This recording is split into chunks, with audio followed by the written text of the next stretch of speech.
Well, thanks for staying with us on the program this morning as we look to review the headline stories together. You're welcome to share your thoughts, comments, and opinions, but remember to do it with civility. In our studios this morning is Dr. Aliu Elias, who would also be lending his thoughts to the conversation. Doctor, good morning and welcome to the program. Good morning. Thank you for having me.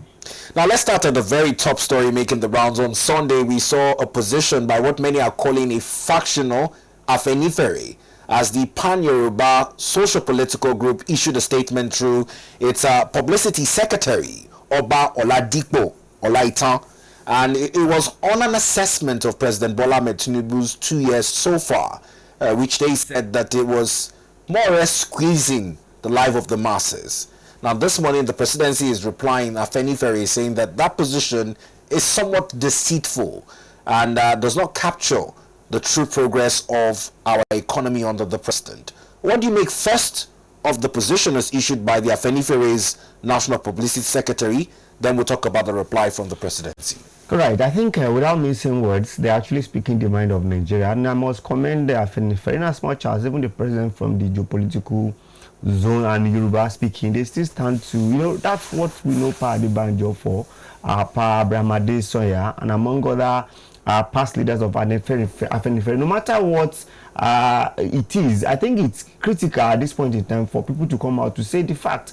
It is not a news that since President Bola Ahmed became president, we've been having it a bit difficult because of the economy. And even Nigeria have been plunged into more poverty simply because of the policy direction. We can say, yes, it's doing that policy direction in the long run that things will get better, but the immediate fact does not still, cannot still be hid. So I think Afenifere has actually came out, and that stand them out, clearly. You remember, even before Pa Adebanjo died, he said presidency should even go to the Igbo land. He even mentioned Obi was a supporter of Obi. He said because of equality, And when you see Yoruba people coming from that perspective, I think it's a good one. So for them to tell their own, that yes, even though you are own and you are the president, things are not the way it should be. I think they should just take it and use that, to really prepare themselves better for the next 2 years. Perhaps, in governance, what you do at a particular time can only reflect after 2 years. Right. So we have seen a reflection of the decision of the first remover, but they have also bringing some cushioning of effect. Let's also see the cushioning of the effect for the next 1 to 2 years, if it will help, because we have talked about, let's even look at CNG, for instance. Now they are putting much more effort on it every now and then. I see they still launch some stations. If they can move in that, at least maybe by next 2 years, by next 1 year, probably we'll now see that Tinubu and his team, what they're doing is actually reflecting. Like also we have a blue economy and marine and blue economy.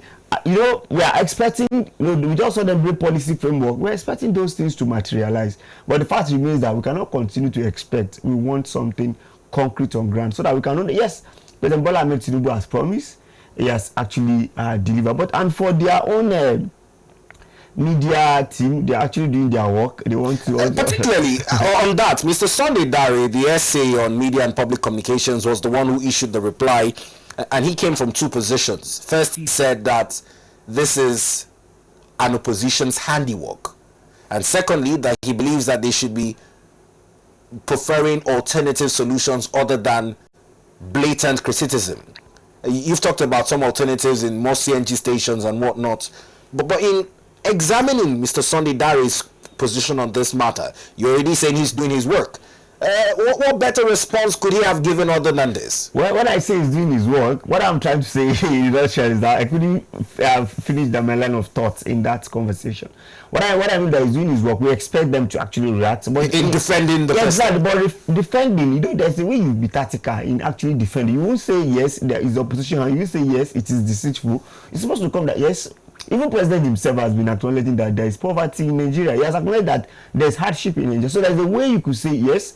We have hear what you say. President Tinubu will continue to do what he's supposed to do. Not that you say they are deceitful. Perhaps you are from Yoruba soil as well. So that language is too, big a language. You are supposed to say, okay, we acknowledge what you have said. However, you can go do better by bringing about solution, not to say it is handiwork of opposition and said they are deceitful. I think that's going through too far. This is not Arewa. This is not Pandev. This is pure, Afenifere speaking about. And to be sincere, if you look at it, there is nothing you can use to defend. There is no way you can paint it that poverty has not deepened in Nigeria. The other position to this conversation is the rhetorics that this is indeed painful in the meanwhile, but it is necessary. The issue is on the threshold of pain of Nigerians and how long Nigerians would have to endure these pains. Do you see it beyond 4 years? Would the pain start to ease in the next 2 years? What's the hope, in the renewed hope sense of things, on how long Nigerians would have to bear these pains to see the gains at the end of the tunnel? Right. As an economist, we don't just look at things ordinarily. We want to look at it from the macroeconomic perspective. So if you look at macroeconomic perspective, has employment get better compared to where they meet it? That's number one question. As Forex, they met it at 500, is now 11615. Has it actually reduced? That's another question. Inflation rates, has it increased or has it reduced? So if you look at all the macroeconomic indicators, honestly, you see that we are not faring better at all. 2 years down the line, we have been getting worse off compared to where we actually are coming from. Well, I want to commend them that they said that it could be painful now that will benefit in the long run. It's not bad to be to really feel the pain, but not continuous, going down the pain. But at least when you feel the pain, at least there should be a way that you'll be relieved at a particular time. And going by what actually is there that said that for Nigeria to succeed, we need to be like this for the next 15 years. It's quite discouraging for Nigeria to say that we'll continue at this trajectory for the next 15 years.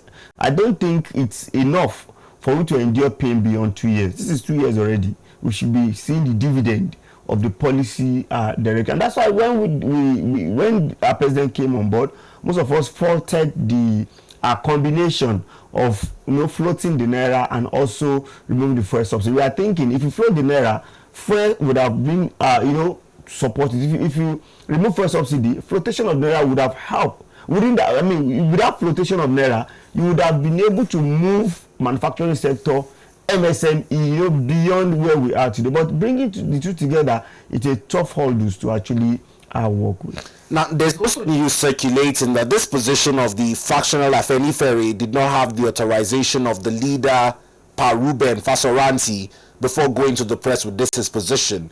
I don't know if this is word on how united or disunited the Afenifere is at the time.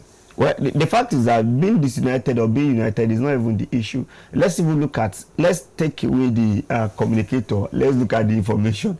So the information that Nigeria are not better off it's a statement of fact. In fact, it's a matters of taste that everybody could actually feel it. So for me, that they are factional or they are not factional, every Nigerian have the right to actually express their opinion on the status of Nigeria economy. So if the person bringing the message is actually not bringing it under any faction or me as Nigerians, the fact is that what he said is rightly so as Nigeria is today. And for them to actually quick to say it's opposition, must every communication come from opposition?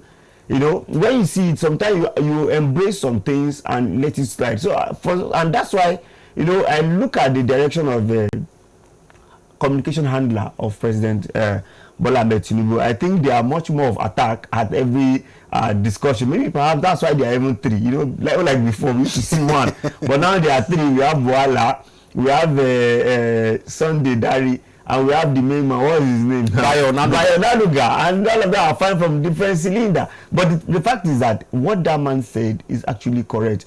Are you saying that Nigeria that are paying school fees are paying less compared to before, or it has increased? Are you saying the cost of building material has reduced compared to before? Are you saying the cost of buying vehicles is reduced? Are you saying we are still at the level at which we buy goods and services, especially food? Even though they have acknowledged that, that's why President Bola Ahmed Tinubu declared state of emergency on food security. Even at now, we have not actually seen the results. So for me, I think they are actually communicating, and this government should be tolerant to an extent.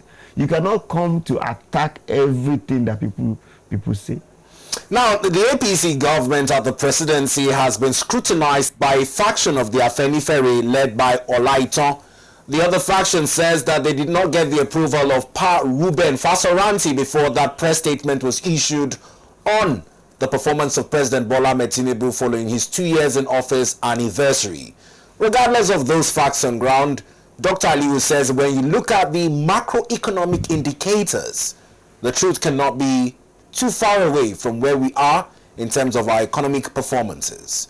But coming to the legislature, the National Assembly members under the ruling All Progressive Congress have had to debate a news circulating and making the rounds on the party's position on what it calls automatic tickets for the 2027 elections.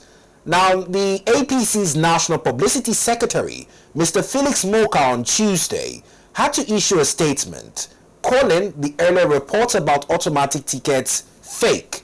He says the party has not made a position on granting members of the party in the National Assembly, from the chairman and the Senate President down to other senators and House of Representative members, any automatic tickets whatsoever. You know, the beauty is that APC are very smart, and I'm happy that Philip Moka has to actually debunk the message. If not, it's a recipe for implosion. You know, you could see that, you know, as people are rushing into APC. You're talking about decampees now from other parties. From other parties, as people are rushing down to that, they may as well move out if care is not taken, because it will bring about implosion. There is no way you say it's automatic ticket. I think it's a wrong one, even at governor level, because I said that someone like Sheriff of Delta, that he has come, that is going to be automatic ticket. You know, there must be internal democracy. But because logically speaking, what happens to the party's original candidate in that case, even though he said no problem, please, Sheriff, go, but there should be a process to it. There should be a formalization of it. There should be, you know, that party processes must be adhered to. And let's alone, we're talking about the National Assembly. You know, the National Assembly, some people actually compete with them. Perhaps you may have been giving them automatic tickets, but their constituency are not confident what they are doing. And this calls to mind the question of registration, even down to the ward. Right. Because it almost seems as though most of the defections we're seeing is happening at the surface level. Here in the FCC. The grassroots is not really... It's not really... That's what I'm saying. And the beauty is that I'm happy because Nigeria, we are getting more mature in terms of political sensitization and education. Because you recall that even in Lagos, President Bola Ahmed Tinubu did not win the election. The 2023 election. Yes, that simply means that people are now of opinion that no problem, no matter the party you belong to, I will vote for who actually wanted to vote for, not through party line. And that's a good one. So that simply means that even though you give them a automatic ticket, other people can find their, you know, tent, can put their tent. They can also decamp to where they might get the flag bearer position. Once people decide to vote for them, they vote. The only thing is that please let there not be rigging. You know, if there's no rigging, it will be who you vote for that will actually have the day. Now, Dr. I earlier mentioned Lagos, and still in Lagos, just to sidetrack a bit, on the Lagos LG polls. Now, reports are making the round that APC has to set up some committees to reconcile post-primary issues. Right.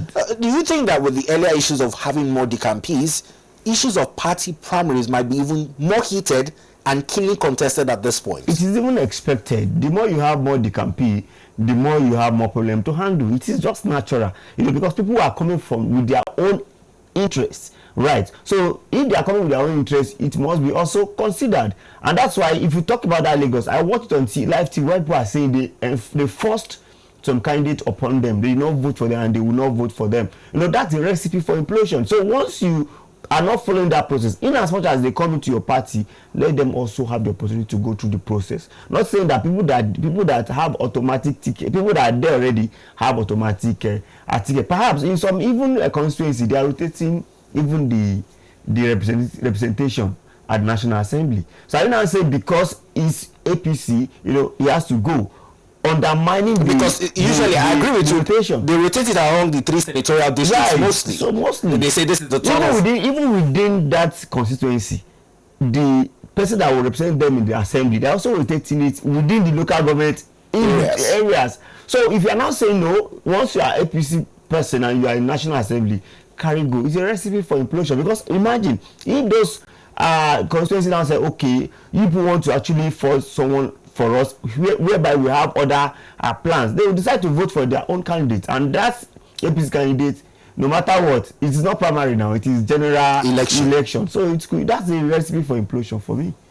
Now, getting closer to 2027, the decampees who are moving to the All Progressive Congress are also faced with the hurdle of the primaries. Now, off the back of Mr. Philip Moka's statement disregarding the earlier circulation of automatic tickets in Lagos over the weekend as well, the All Progressive Congress had to set up a reconciliatory committee to tend to the issue of post-primary elections involving the local government polls.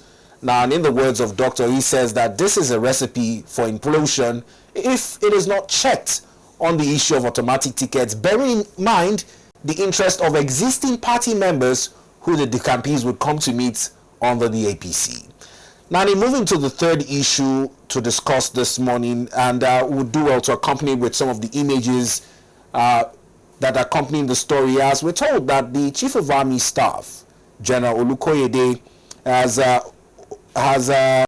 relocated to Benue. Not just him alone, that more troops have been attached in a new offensive against these marauding invaders. It's also on the concern of the death toll. In just 2 months, over 250 persons have been killed in communities across Benue. I don't know how you look at this issue. Do you think that redeployment is sufficient enough to forestall the amount of mayhem that has been unleashed in Benue? Well, I think they just want to greet the face of newspapers, but because this can be handled without actually telling the public. I don't know. We have seen it before. Was it President Muhammadu Buhari who said they should relocate back to Borno? After they relocated, what is still happening? So that's why some of us are of the opinion that you must also use non-kinetic approach, because you cannot continue to carry gun and the same thing keep repeating itself. So I think we must find a way to actually do a very good manner in terms, manage in a good manner whereby there will be good communication, that the kinetic and non-kinetic will actually happen. Will he continue to stay there after a month? Won't he locate back to Abuja, his base? That's what we need to do. Why not empower people there to actually continue to carry out those things you wanted to go and carry? You can go there and actually motivate them, but you say you relocated. I think that's temporary in nature. Now, even in our approach to the issues with communities in Benue, is the fact that most of these attacks happen undeterred. The nearest police outpost units from some of those attacks is well over 500 to 1,000 kilometers away from that. Even in terms of response time, when there is cries, because we see these images go on social media. You see people in droves relocating from their villages just by the news that there was an attack in the neighboring community. Why is it so difficult to have redeployments in real time to attend to these cries from Nigeria that are in distress? I wouldn't remember the TV I watched it from. There was a particular TV where the residents, as yesterday, was saying that they called police. They called security agents. They even mentioned they called security agents. They did not answer them. So why are they coming now? That simply means that those who are actually making that call, but there's no the response time is very key, and that's why we talk about response time in terms of trouble like this. If there is any information, they have to act as early as possible. So then another thing is that I have issue with Nigerian security going manual at this level. Where is geospatial? I think there's a way you can be in your office. Even the general can be in his office. Once you tell him that there's trouble in Benue, you clock into that area. You zoom it and you see the real-time issues and you deploy appropriately. So I don't know why we have to resolve to everything manual, that you have to do that, because if you can monitor it through geospatial and you can be on the sky watching what is happening in those volatile areas, we can actually solve the problem real time. So I think we should go sophisticated when we are approaching such trouble, because it's much more what we need to, it's not what you can plan for. However, you can actually have your plan on geospatial, that once that thing happens, you just log in and you see what happened, and you can trace them, where they're actually going. In fact, you can get the people that are causing that problem real time. Now, the traditional rulers in Benue have also alleged that it is some form of ethnic cleansing targeted at the people of Benue State. Do you see any reasons as to why they would make these allegations? Well, they are there and they can see it more because sometimes everything has to do with Fulani Bini, Fulani Bini. But sometimes, there's an adage that says that if there is no, if enemy at home is not actually leaking some information or creating some kind of information, people outside will find it difficult to come and actually attack. So for me, if it's ethnic cleansing, they should just go. I think people like DSS can now go in now, try to understand, the nature and why is that happening, and they should prefer a better solution. Well, its cause of preferring a better solution, Doctor has suggested geospatial approaches to tackling the insecurity in Benue State, but it's alarming that the death toll pegged to this is over 270 people killed in a period of 61 days across 10 local government areas, a period ranging from April 1st to the 1st of June 2025. Now, amongst the local governments worst affected are Castina Ala, Logo, Ukum, and parts of Otukpo local government areas, where marauding invaders have unleashed mayhems, leaving many widowed and orphaned by their dastardly attacks. Now, another challenge with this is also the position of security agencies across Middle Belt states. Plateau has also been at the receiving end of this. And this morning, again, we hear that 3 persons have lost their lives in Kwara.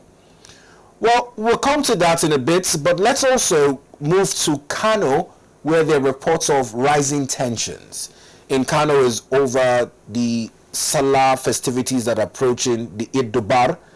Emir Sanusi has also been barred from some traditional rites, which the Emirate Council is saying, no, it's indeed our traditions to engage in horse riding and the use of Dane guns, firearms.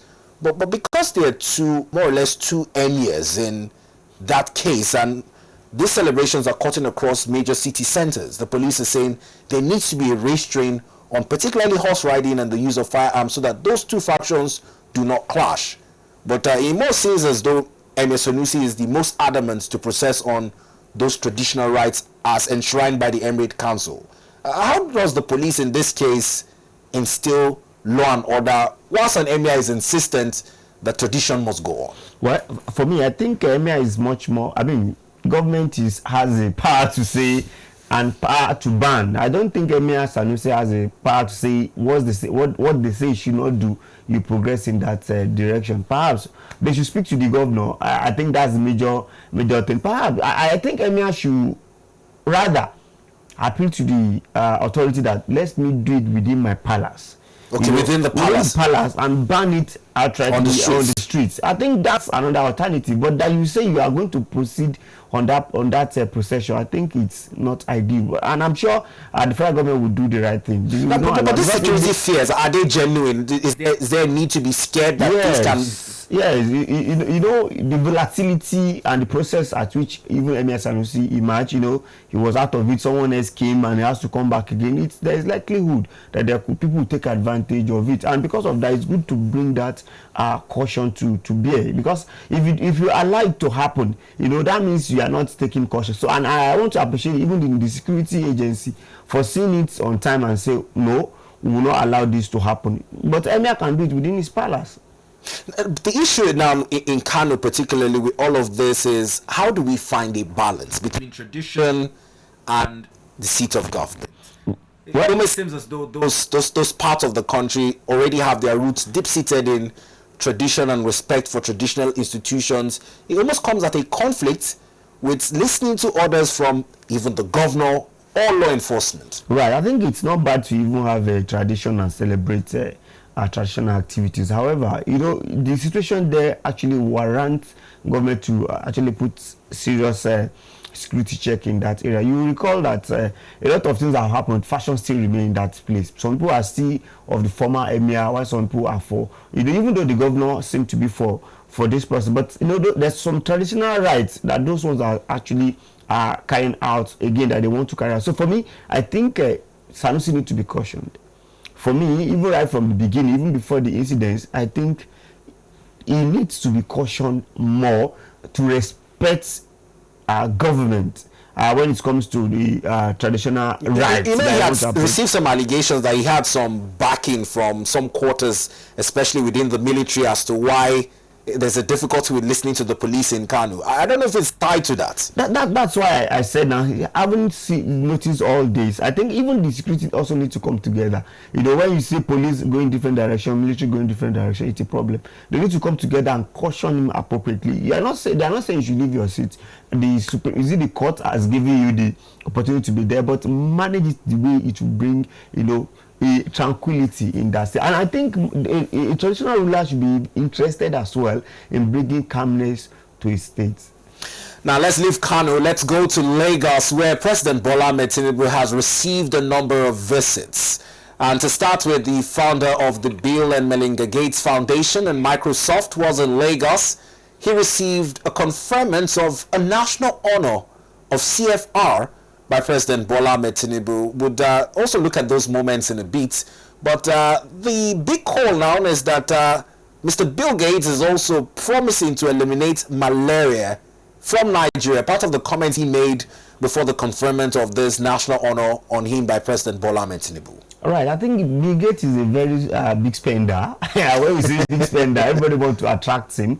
In fact, look at the health sector, look at it from technology and a lot of things he has been trying. So I think it's a good one that is honor, so that he can actually do. I could see Ali Pate close to him as well, another minister of special duty, Dangote, among others. So we expect him to actually put action to it. We've seen, it's not a new thing. We've also seen Gabonese giving Elumelu a kind of national honor. So it's one thing for government to actually appreciate people that actually do well. So I think Bill Gates actually deserves, even though some of us, some people are thinking, is he a license to bring whatever he actually wants to Nigeria? Now, talking about whatever he wants to bring, he has also put a 20-year timeline on ending malaria. In one of those photos there, there's also someone disabled on a wheelchair with the end polio insignia on her shirt. It's also been conversations on bringing vaccines and how efficient they are in ending the diseases that he's promising to end. Right. You know, the controversy that has been about vaccine and people accepting it. But, you know, it's not, people don't blame people. I think, was he particular year, this is 1993 or so, I've forgotten the year where a particular vaccine was brought to the north and it's actually paralyzed some people. So people have that, people are with cautious optimism. So when they are bringing such, people are thinking, I hope it will not have. If Ali Pate, who is an expert that works in Gavi, where they actually do more in terms of vaccine, if he can actually assure Nigeria that, well, it's going to be, and for him to say he will end malaria, our major problem in Nigeria is not malaria, it's even killing, you know, at this age, malaria killing people. So if he can actually bring a lot of vaccine that will stop that, they will be happy if it will not have negative effect. Now, even at the moment, I just hear it's just about 2 states in Nigeria currently where the malaria vaccine for children have been deployed. It hasn't come across as one of those vaccines that has widely reached states in Nigeria. It is on acceptance and vaccine education. I know there are NGOs saddled with these responsibilities, but overarchingly, it's not just a problem in Nigeria. Even in the United States, there are a number of complaints on some side effects of vaccines. Do you think that at this point, the Bill Gates Foundation needs to work on building public trust in their products? Right, in building public trust, I think the first thing Ali Pate and the president should ask Bill Gates is that, can you produce all those things in Nigeria? Can it be manufactured in Nigeria? So that we can create employment as well. If it's knowledge transfer. Yes, if it's manufactured in Nigeria, we have knowledge transfer, we have employment, you know, we have technical know-how, technology transfer, and we can also monitor if the vaccine is going to have some negative effect or not. I think that's what we should demand from him, because if you are coming to really eliminate malaria in Nigeria, it's a humongous sector. In 20 years. Honestly, in 20 years. So I think the best thing to ask for him is that, can you please establish a vaccine manufacturing company in Nigeria? Nigeria should give him the environment, the land, even the facility, what he actually need. I think that would have been the best. So at least Nigeria will have that confidence that yes, this is produced in Nigeria and administered in Nigeria. Well, still in Lagos, another angle of the conversation is the visit of the suspended Rivers governor, Fubara. President Bola Ahmed Tinubu did welcome him to his Lagos residence, and the two were captured in a handshake. This is coming at a time when there's some sort of political tension in Rivers. The state is under emergency rule. And now supporters of the suspended Governor Fubara seem to be elated by the meeting between Fubara and Mr. President. What's your interpretation of that visit? Well, I think it's expected, and I would say smart Fubara this time. We expect him to be very smart. Because, if you recall in this very beautiful station, I've mentioned that if care is not taken, that 6 months will be extended. And we extended that even him will end up spending only 3 months, or he will not even be part of it. Because for the next election. Yes, because if you look at that scenario, immediately he was suspended, there's a lot of news coming up. He's the one sponsoring this. Similarly, he's the one doing this. Simi is the one doing this. But with the level he's going now, he's trying to actually show cooperation.